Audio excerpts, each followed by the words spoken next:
ஆண்டவராகிய இயேசு கிறிஸ்துவின் நாமத்தினாலே வாழ்த்துதலை தெரிவித்துக் கொள்கிறேன். இயேசுவே ரட்சகர் என்ற நிகழ்ச்சியின் மூலம் உங்களை சந்திப்பது மிக்க மகிழ்ச்சி. கர்த்தர் தாமே உங்களை ஆசீர்வதிப்பாராக. இந்த நாளிலும் வேதாகமத்தில் ஒரு வசனம் இருக்கிறது. சங்கீதம் 128 சங்கீதம் 1வது வசனத்திலே நான் பார்க்கும்போது, கர்த்தருக்கு பயந்து அவர் வழிகளில் நடக்கிறவன் எவனோ அவன் பாக்கியவான். அந்த வசனத்தினுடைய மேன்மை எவ்வளவு மேன்மை! கர்த்தருக்கு பயந்து அவர் வழிகளில் நடக்கிறவன் எவனோ அவன் பாக்கியவான். ஆண்டவருக்கு ஸ்தோத்திரம் உண்டாகட்டும். யோபு 1ஆம் அதிகாரத்திலே நாம் பார்க்கும்போது, யோபு எவ்வளவு பாக்கியவானாய் இருந்திருக்கிறார். யோபு 1ஆம் அதிகாரம் 1ஆம் வசனத்திலே பார்க்கிறோம். தேவனுக்கு பயந்த ஒரு மனுஷன், தேவனுக்கு பயப்படுகிறார், தேவனை ஆராதிக்கிறார், குடும்பமாய் தேவனை ஆராதித்து கொண்டிருக்கிறாங்க. எவ்வளோ பெரிய பாக்கியம், எவ்வளோ பெரிய சந்தோஷம், எவ்வளோ பெரிய ஒரு ஆசீர்வாதமான காலங்கள் யோபனுடைய அந்த மனுஷனுடைய காலங்களில் இருந்திருக்கிறது என்று சொல்லி நாம் வேதத்திலே வாசிக்கிறோம். யார் கர்த்தருக்கு பயந்து அவர் வழிகளில் நடக்கிறார்களோ அவர்களை கர்த்தர் ஆசீர்வதிக்காமல் விடுவதே இல்லை. ஹல்லேலூயா, ஹல்லேலூயா. இந்த நிகழ்ச்சியை பார்த்து கொண்டிருக்கிற தேவ ஜனமே, நீங்களும் கர்த்தருக்கு பயந்து அவர் வழிகளில் நடக்கும்போது கர்த்தர் உங்களுக்கு இதே போலவே இதைவிடவும் நன்மையை தந்து உங்களை கனப்படுத்த விரும்புகிறார். யோபின் புஸ்தகத்தை கூடுதலாக எடுத்து பேசும்போது அவருடைய நெருக்கங்களை தான் அதிகமாய் பேசுகிறதை நாம் பார்க்கிறோம். ஆனால் யோபு பெற்ற ஆசீர்வாதங்கள் ஏராளம். அந்த மனுஷன் தேவனுக்கு பயந்து நடக்கிறதுனால், இவ்வளவு தூரம் ஆசீர்வதிக்கப்பட்டதனால் சாத்தானுக்கே பொறாமையாய் எண்ணம் வந்துவிட்டது. அவ்வளவு தூரத்திற்கு யோபை கனப்படுத்தி கர்த்தர் வைத்திருக்கிறார். யோபின் புஸ்தகம் 29ஆம் அதிகாரத்திலே அவர் இருந்த மேன்மையை அங்கு விவரித்து வேதம் நமக்கு காண்பிக்கிறது. எவ்வளோ பெரிய பாக்கியம்! ஆண்டவருக்கு ஸ்தோத்திரம் உண்டாகட்டும். கர்த்தருக்கு பயந்து நடக்கும்போது இந்த நன்மைகளெல்லாம் நமக்கு வருகிறது. ஹல்லேலூயா, ஹல்லேலூயா. யோபு சொல்லும்போது அவர் சொல்லுகிறார் தன்னுடைய வார்த்தையிலே, கர்த்தருக்கு ஸ்தோத்திரம் உண்டாகட்டும், என் பாதங்களை நான் நெய்யினால் கழுகினேன் என்று சொல்லுகிறார். என் பாதங்களை நெய்யினால் கழுகிறேன். அது எவ்வளவு பெரிய பாக்கியம்! நெய்யை சாப்பிடுவதற்கு விரும்புவார்கள், அதை தான் செய்வார்கள். ஆனால் அவர் சொல்றாரு, என் பாதங்களை நெய்யினால் கழுகினேன். அவ்வளவு பாக்கியம்! கர்த்தருடைய நாமத்திற்கு மகிமை உண்டாகட்டும். உலக ரீதியாக நாம் பார்க்கும்போது ஒரு நேரம் ஆகாரத்திற்கு கஷ்டப்படுகிறவர்களை நாம் பார்க்க முடிகிறது. தேவன் மனுஷகுலத்தை படைத்து இப்படிப்பட்ட கஷ்டத்தில் இருப்பதற்காக கர்த்தர் படைத்தார் இல்லையே. தேவனை அறியாமல் இருக்கிற ஜனங்கள் படுகிற வேதனை, அதுபோல தேவனை அறிந்தேன் என்று சொல்லி நடக்கிறவர்களும் சில பேர்கள் கஷ்டப்படுகிறதை பார்க்க முடிகிறது. எனக்கு அன்பந்த தேவ ஜனமே, வேத வசனம் தெளிவாய் சொல்லுது, கர்த்தருக்கு பயந்தவர் வழிகள் நடக்கிறவன் எவனோ அவன் பாக்கியவான். பாக்கியவானாய் இருக்க முடியும். பாக்கியவான், அது மாற்றமில்லை. பாக்கியவானாய் இருக்கலாம். வேத வசனம் சொல்லுகிறது, இஸ்ரவேலே உனக்கு ஒப்பானவன் யான்? நியாயப்பிரமாணத்தை கை கொண்டு நடந்த ஜனங்களுக்கே அவ்வளவு நன்மையை கொடுக்க கர்த்தர் விரும்பி கொடுத்தார்.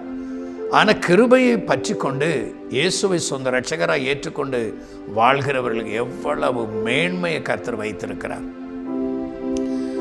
பழைய ஏற்பாட்டின் அனுபவத்தை காட்டிலும் புதிய ஏற்பாட்டின் அனுபவம் ஆச்சரியமானது, அதிசயமானது. பழைய ஏற்பாட்டில் தண்ணீரை, செங்கடலை பிளந்து தரையிலே நடந்து போனாங்க. புதிய ஏற்பாட்டில் தண்ணீர் மேலே நடக்கிற அனுபவம். பழைய ஏற்பாடை காட்டிலும் புதிய ஏற்பாடின் வல்லமை, புதிய ஏற்பாட்டின் தேவனுடைய செயல்பாடு, கிரியைகள் ஆச்சரியமானது, அதிசயமானது. யோபனுடைய காலத்தை குறித்து பார்க்கும் பொழுது மனசாட்சியின் காலத்திலே அவர் வாழ்ந்திருக்கிறார். அந்த காலத்திலே தேவனுக்கு பயந்து நடக்கும்போது இவ்வளவு மேன்மையை யோபு அனுபவித்தார் என்றால், இந்த நாட்களிலே தேவாதி தேவன் நமக்காக கல்வாரி சிலுவையில் இரத்தம் சிந்தி நம்மை மீட்டு எடுத்து, ஓ ஸ்தோத்திரம், மணவாட்டியாய் அழகுபடுத்தி நம்மை அழகுபடுத்தி வைத்திருக்கிற அந்த தேவன் நமக்கு தேவையான நன்மைகளை கொடுப்பது அதிக நிச்சயம் அல்லவா? எவ்வளவு நல்ல கர்த்தர், எவ்வளவு நல்ல ஆண்டவர். கர்த்தரை ருசித்து பாருங்க, சந்தோஷமாய் ஆசீர்வாதமாய் வாழ முடியும். யோபு 29ஆம் அதிகாரத்தை நீங்கள் வாசித்து பார்த்தால் யோபு வாழ்ந்த மேன்மையை அங்கு பார்க்கிறோம்.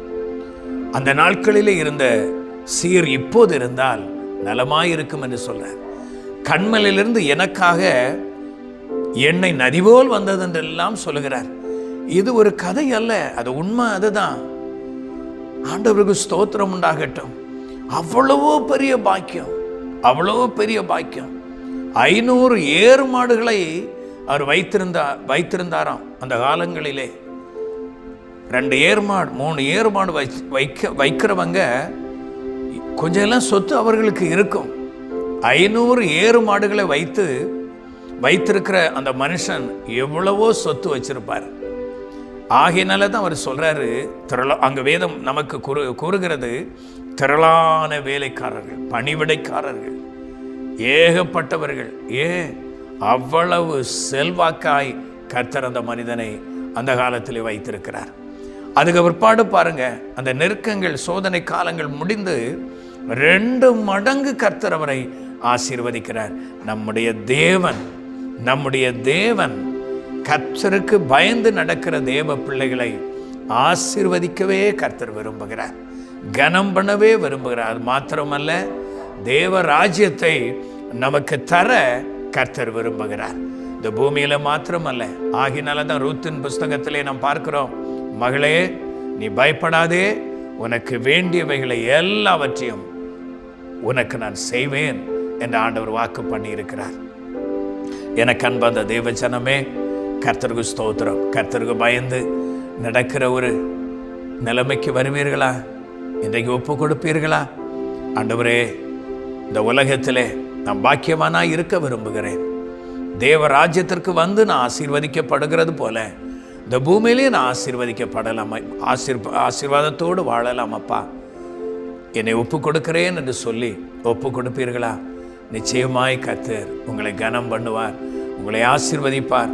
உங்கள் தரித்திரங்கள் மாறும், உங்கள் நெருக்கங்கள் இயேசுவின் நாமத்தில் மாறும், உங்கள் கடன் பிரச்சனைகள் இயேசுவின் நாமத்தில் மாறும், உங்கள் சூழ்நிலை, நெருக்கமான சூழ்நிலை, வேதனையான சூழ்நிலை மாறும். இந்த வேதனையின் மத்தியில் இந்த செய்தியை கேட்டுக்கொண்டிருக்கிறீங்களா? நிச்சயமாய் உங்கள் தேவைகள் சந்திக்கப்படும், உங்கள் நெருக்கங்கள் மாறும், உங்கள் வேதனைகள் மாறும், இயேசுவின் நாமத்தில் மாறும்.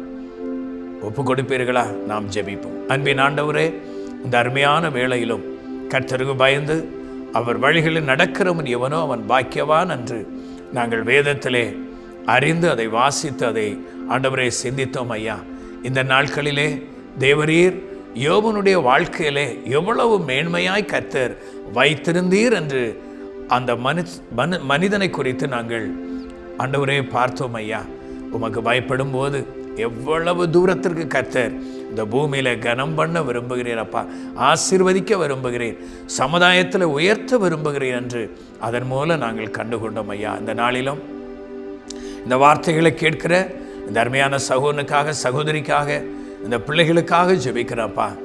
இவர்கள் கர்த்தருக்கு பயந்து நடக்கும்போது இந்த நன்மைகளெல்லாம் அவர்களுக்கு வந்து பலிக்கட்டும். ஆண்டவரே, கஷ்டத்தின் மத்தியிலே, பிரயாசத்தின் மத்தியிலே, வேதனை மத்தியிலே போய்கொண்டிருக்கிற இவர்களை கர்த்தர் விடுதலையாக்கி இயேசு கிறிஸ்துவின் நாமத்தில் ஒரு அற்புதம் நடப்பதாக விரும்புகிற நன்மைகளை கொடுத்து கனம் பண்ணும். ஆண்டவரே, இந்த கடைசி நாட்களிலே உம்முடைய வருகை நெருங்கி கொண்டிருக்கிறது சூழ்நிலையிலே அவர்கள் சந்தோஷமாய் இயேசுவை எதிர்நோக்கி வருவார்களாக.